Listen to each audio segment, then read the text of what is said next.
The air is cold. The light is green. 100 bodies lie in beds. Their eyes are closed, but their mouths are open. And from them comes one voice, one terrible old voice. It is not a human sound.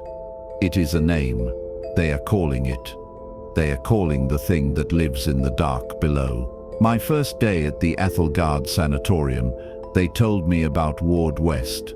Do not go in. Do not ask about it. Do not even look at the door. The sanatorium was a beautiful place, a shining tower of glass and steel built by the powerful Athelgard family to heal the world's most difficult sicknesses. It was a place of hope, but every hope has a dark corner. The other nurses did not smile. They moved like ghosts, their eyes on the floor. They gave me a key card. It was red. This opens everything, the head nurse said. Her face was like stone. Except the door to Ward West. Your card will not work. And if it ever does, you must not go in. Her eyes were hard. It is for your own good. But at night, I heard things. I was on the night shift. The halls were long and quiet, and from the far end, near the sealed metal door of Ward West, the sounds would come, whispers. Not one person whispering, but many, all speaking at the same time, saying the same words. The sound was like dry leaves scratching at a window. It made my skin feel cold. One night, I saw a shadow. It was not the shadow of a person. It was tall and thin, and it moved wrong. It slid from the wall near the Ward West door and was gone. My heart beat like a drum. I told the head nurse the next morning. Her face went white. You saw nothing, she said. Her voice was sharp. You are tired.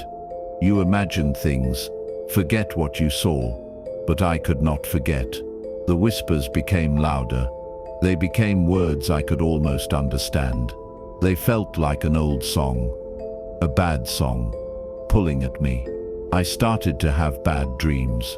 Dreams of a deep, dark place under the hospital. Dreams of a thing that was old and hungry. I woke up feeling its hunger in my own stomach. 2 weeks later, I was passing the Ward West door. My hand was shaking. I held up my red key card.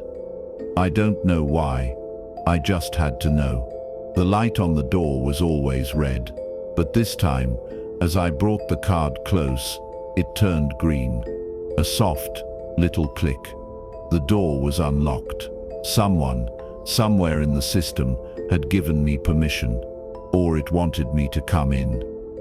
My breath stuck in my throat. I pushed the heavy door. It opened without a sound. The room was huge. 100 beds, maybe more, stood in perfect rows. In each bed lay a person. They were still. Tubes fed them. Machines beeped softly, all together, like one heartbeat. They were all asleep, but their lips were moving. And then I heard it, the whisper from the hall. But now it was a clear, single voice coming from 100 mouths.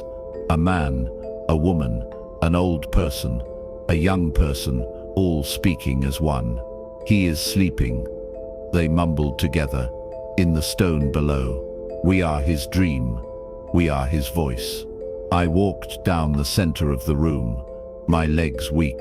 The air was thick and cold. The patients did not move.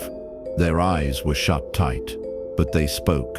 They were not people anymore. They were a chorus, a single instrument.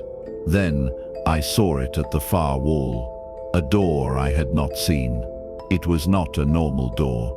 It was old, made of dark metal, like a vault. It was covered in strange marks, and it was slightly open. A black crack showed a darkness that was darker than any night. A cold wind blew from it. The smell was of wet earth and old bones. From that dark crack, the voice was strongest. The 100 patients were just an echo. The real voice was down there. The head nurse was suddenly behind me. I had not heard her come in. Her face was not angry anymore. It was full of a terrible fear.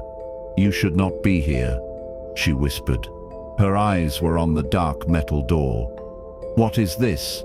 I asked, my voice shaking. "What are they?" She looked at the patients, her face sad and broken. "Athelgard did not build this place to heal," she said. "They built it to hide. They found something under the ground, a thing that should not be. It is old. It is powerful. It sleeps, but it dreams." She pointed to the patients. "Their minds are empty. Their bodies are healthy. They are perfect. Vessels. We keep them alive. We let it use them. We give it a voice so it stays asleep down there. If it wakes." She did not finish. She did not need to. I looked at the 100 people. They were not sick. They were prisoners. Their lives were stolen to cage a monster. The Athelgard family, so rich, so powerful, they did this. They made this nightmare to protect their secret. The voice from the patients changed. The words became clearer. They were not mumbling now. They were speaking with purpose. A command. "He is stirring," the head nurse said, her voice full of terror. "You woke him. Your fear." It called to him. The 100 mouths opened wide. Their bodies arched on the beds, and from them came a sound that was not a whisper. It was a strong, clear, terrible call. A name. The air grew colder. The dark crack in the metal door grew wider. Something was moving in the darkness below. Something was coming up. The air is cold. The light is green. 100 bodies lie in beds. Their eyes are closed, but their mouths are open, and from them comes one voice, one terrible old voice. It is not a human sound. It is a name. They are calling it. They are calling the thing that lives in the dark below. And now it is answering.